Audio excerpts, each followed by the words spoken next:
This story started 23 years ago in the year 2000, when a group of enthusiasts from Scottsdale High School began a search for the Cambria Tin Mine, hidden deep in the thick forests of the Blue Tier.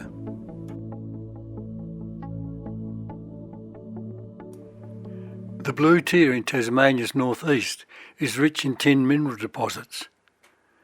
The tin is found in association with coarse granite and in grisen zones within the granite.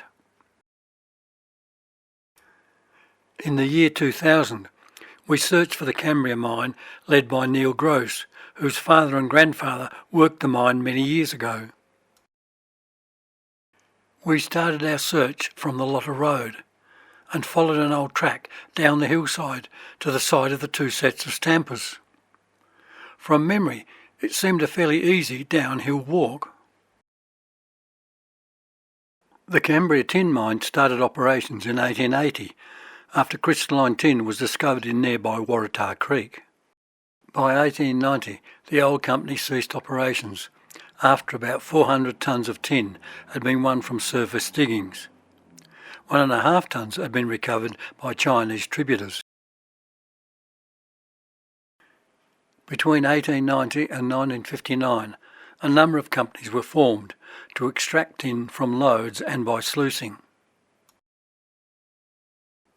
In 1936, Charles Franklin took over management and employed up to 7 men. A tin-head battery driven by a diesel engine crushed the tin-bearing quartz. It was this operation that Neil Grose's father and grandfather worked in. We were looking for what remains of a series of sluiced areas cut deep into the ground, and a 10-head set of stampers or battery. A photograph supplied by Max Hodges of Scottsdale shows the battery as it looked in 1937. This is the 10-head stamper that was used to crush the granite to release the tin. Taken in 1937, when the battery was being assembled, it shows Mary Therese Franklin and one of her sons. In the year 2000, the frame and drive shaft of the 10-head stampers remained, but the actual stamp heads and rods have been removed to build a barn at Wellborough. In October 2023, we set off to rediscover remains of the Cambria Tin Mine that had evaded our exploration after the year 2000. We started from the old Little Plains lookout, as a plantation had obscured the previous starting point. This time we had the benefit of using the new LiDAR images that clearly showed the deep cuttings made by miners of the past. And then we did find some and there were some pretty big gullies. Yes. You looked over there and... There was some discussion as to how to start the search, as we were in a new location. On the LiDAR map they showed those two big cuttings down the bottom.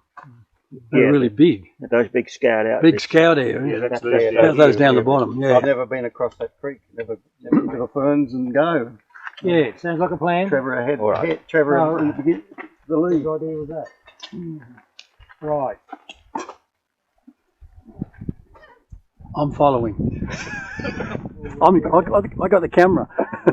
Got a very good first aid kit in the back of this bag. I've got one too, yeah. And I've got an EPIRB as well. Okay. Poor old Yeah, not much forward going up there. Can't see a thing there. Used to pull about every third car up one stage, didn't it? Yeah. You wouldn't even know. Then people started souveniring the pine, the time. So Roger did find something, a report in 1926 about the mine, where they were drilling holes. Oh, okay. But what I can't understand is, was this a hard rock mine, or those cuttings down the bottom seem to be alluvial? And it had a stamp battery though, so Yeah. it's a bit of both. Yeah. We were trying to figure out where we had started our search in the year 2000 when we followed an old track. Where, under the power line? Under the power line. That's an interesting addition to our trip. Hope those people weren't sending us a message.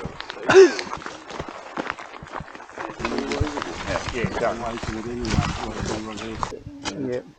And at least we know when we're to that creek, with that side of the creek line there. Yeah. Yes. Although it says Well, that's Cambria that's Creek. plantation, isn't it? Yeah. Yep. Yeah. Yeah. Oh, we can just go on there and then go blundering. Righto. I like that word, blundering. Yeah. But the blind leading the blundering. Yeah. Following the power line. Yeah. Oh, yeah.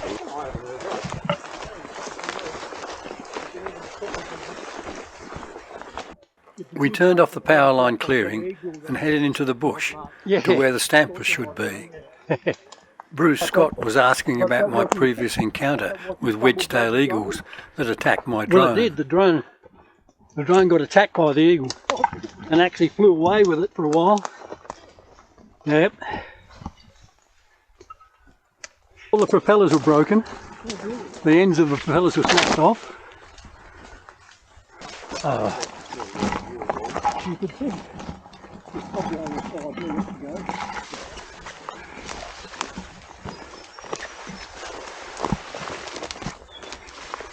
Taking video and walking is no fun.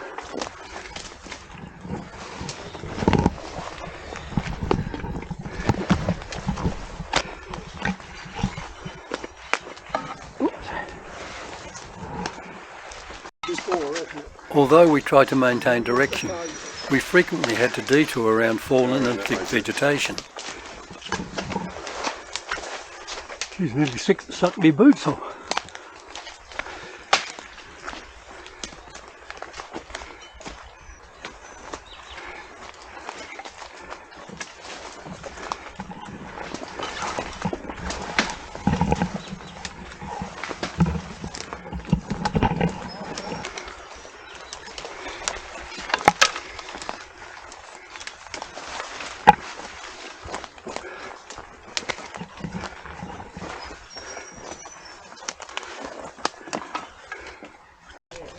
I was logging our path on my Sunto watch, and afterwards I superimposed a track on 3D Google Earth.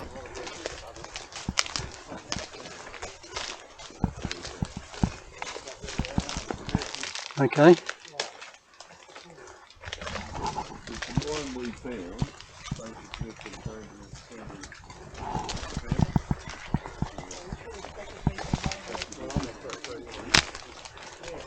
We were soon descending quite steeply on a ridge parallel to Cambria Creek, but had we chosen the right ridge?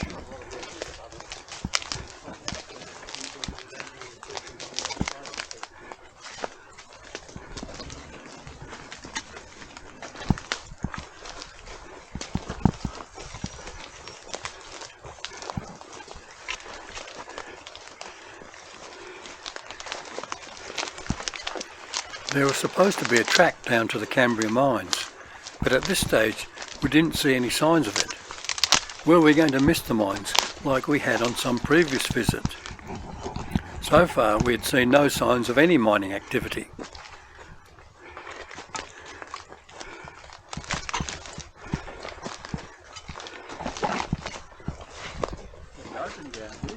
Yeah. I'm not complaining.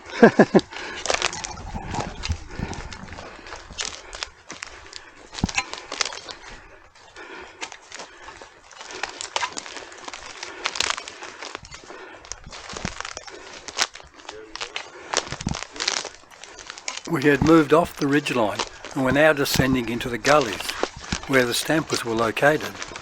But was this the right gully?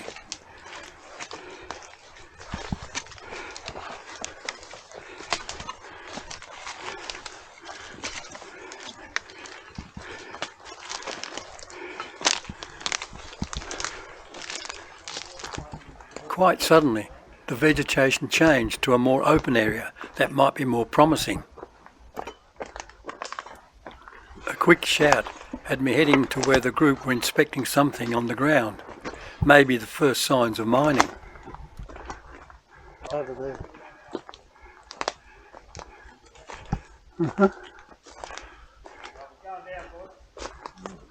Bit of piping.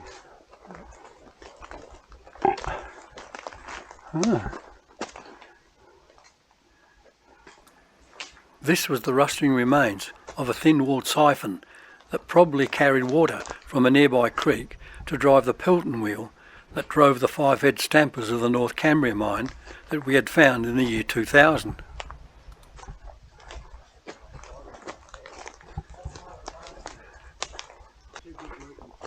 Now we could follow its direction to find the stampers.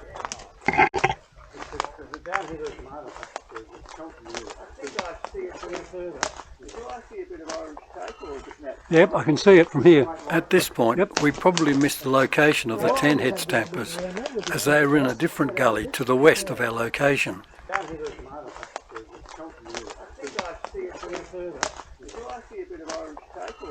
Yep, I can see it from here. Yep.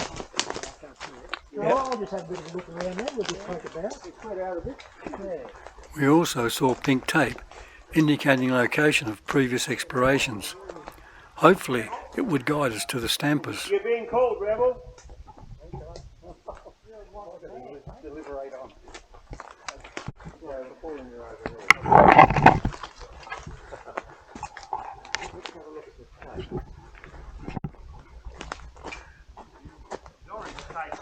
Yeah, yeah, we saw that.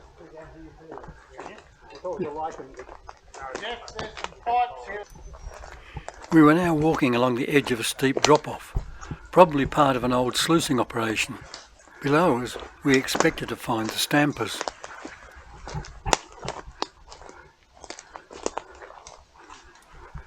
The drop-off to my right could have been one of the cuttings dug to expose the tin-bearing loads of quartz mica veins.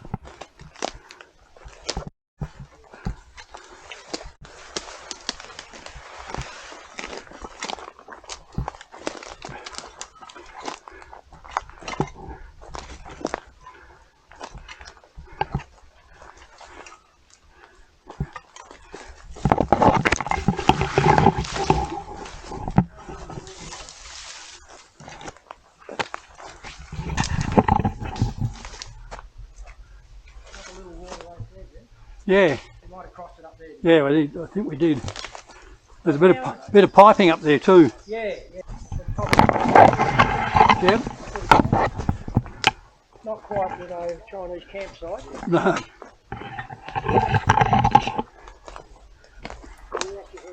We were getting close to the probable location of one of the batteries, but we still couldn't see it.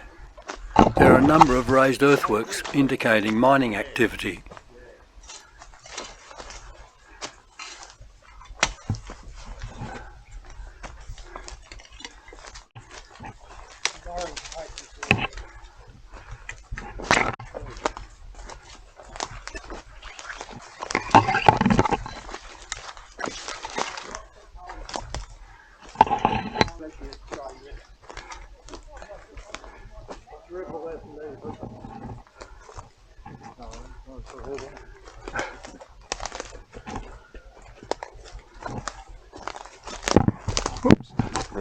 The camera.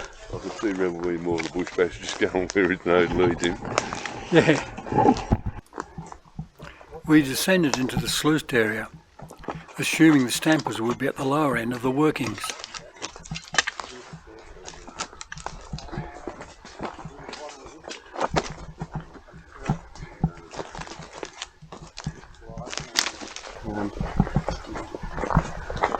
Sorted that out. An extra light cutting revealed an area of significant sluicing, so maps were consulted to fix our location. I reckon that's that road. Right, oh, you this bit here? Yeah. Okay. You reckon? That ancient road from... Yeah, might be. But basically, or do you reckon, are those the two? I think I'm... Or are we here? My GPS, I think I'm lower, I'm lower there, a bit lower down. Yeah. This one here opens right out to a big workings. Yep. You wouldn't walk around here in a dark night, would you? No. Either that or be on a galloping horse. My goodness. Oh, damn, man. Somebody's moved some dirt.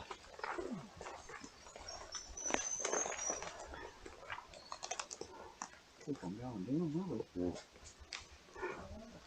You know that name? Yes. I know. Yeah.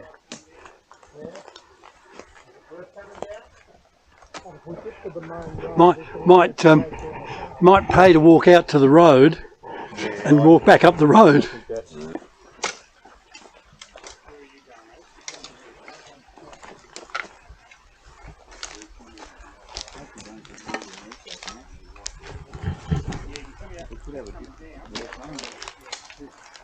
We thought we had found the 10-head battery seen in the year 2000. The stampers were hidden deep in a cutting and partially hidden with sheets of corrugated iron. The framework remained, but the stampers had been removed.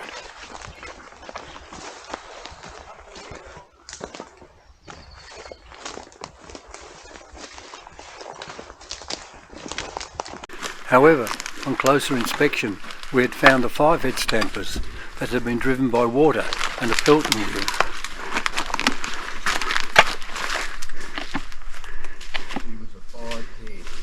Here's more stuff down here. So this might have been a jaw crusher here. Yeah, that's certainly in position. This here probably not. That's a bit of a but it shouldn't move much. Well, that's the side of this side for it. So this is the spot for sure. Yeah, this is it. Got another oil filler here if you're interested. All right. Yeah. Probably topped it up a couple of times a day or whatever. Yeah. The old wooden wheels disintegrated yet. You might be able to tell what it's on. They must have had a road to come bring this stuff in, mustn't they? Yes. That or the inclined tramway, but boy, you want some good brakes on it. Yeah, with that weight.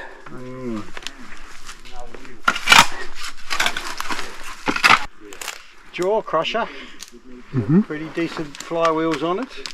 Oh yeah. Feed the rocks of yay size in there and crush to a finer ones to Come out. head down to the stamper. Perhaps a little bit of a slurry of water too. Right. Yes. And another one be just Should have been a noisy place to stay in when it was working. Yes. another big pulley here. So a lot of, They must have had some water. that's just sitting there. But that one's driven this one. So they're lined up. Yeah. Yeah. That was attached to the wheel. It needs a bit of something we can read on it. So there's Where's the castings? there's the stamper through there. So yeah, there you go.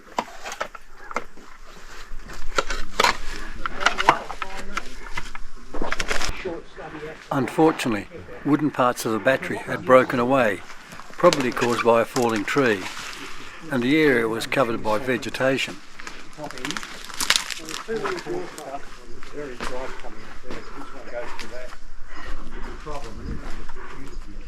Yeah, sort of. If you put a bit of nugget on it, you could still use it. Yeah, that's right. A bit of linseed oil. Yeah, that'd be good. And then it went into the stampers. All the oversized rock.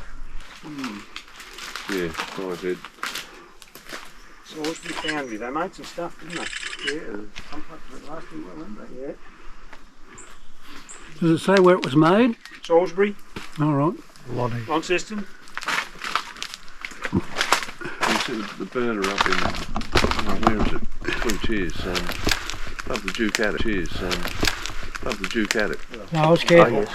That's, I'm going to come down there. from England. That's Stand just there. I think It looked like there's no other way Yeah, down, so I had to go right I took around. a photograph of the same sort of environment. But there's a couple of stand metal cast steel bits.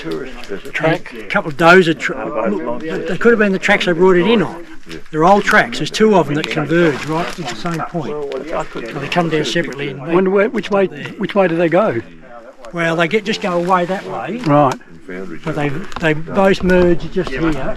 He said they were retired. We found tramway wheels and some length of steel rails that were used to bring stone to the crushers and the stampers. Photographs in the Examiner of April 1938 show the tramway and stampers shortly after construction.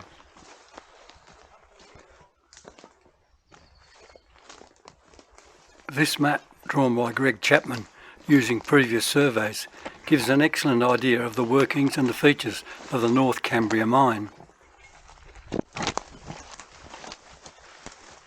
The shaft at the top has cams that, when rotated by the belt from the Pelton wheel, lift and release each stamper rod. At the end of each rod, hidden in the box below, are the stamper heads that crush the rocks fed in from the stone crusher behind.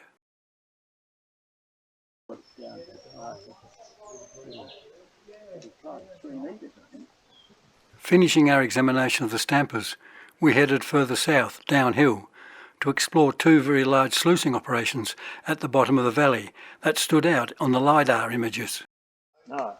On the way down the valley, Alex spotted a tree orchid. After a brief lunch stop, we continued to the area known as the Cambria Mine. You can pretty much safely say 100 years from most timber now. That is a slightly deep hole. Slightly. Emphasis on slight.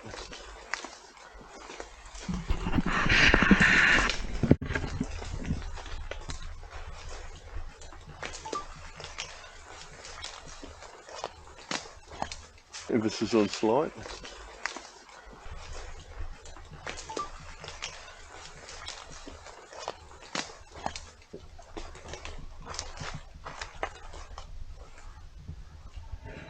Come down that ridge over there. We've come from there. Yeah, can you have some? Yeah. Oh, well, slightly around. Yeah. Yeah.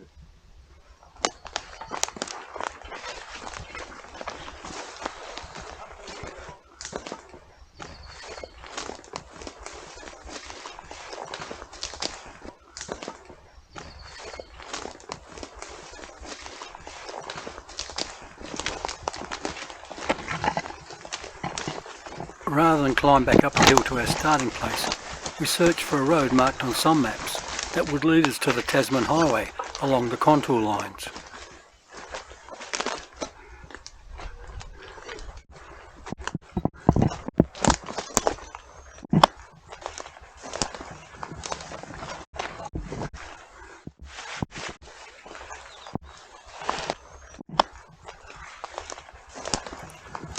We walked along part of an old water race where the roadway was marked on the map, and then came out into a clearing which we followed. That led to a bulldozer track up a steep climb to the highway.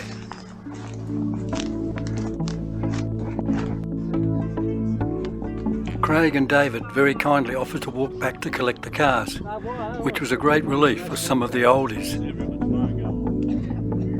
All in all, we had partially rediscovered the old Cambria mines. Later research revealed there was much more to explore, preferably after I get much fitter.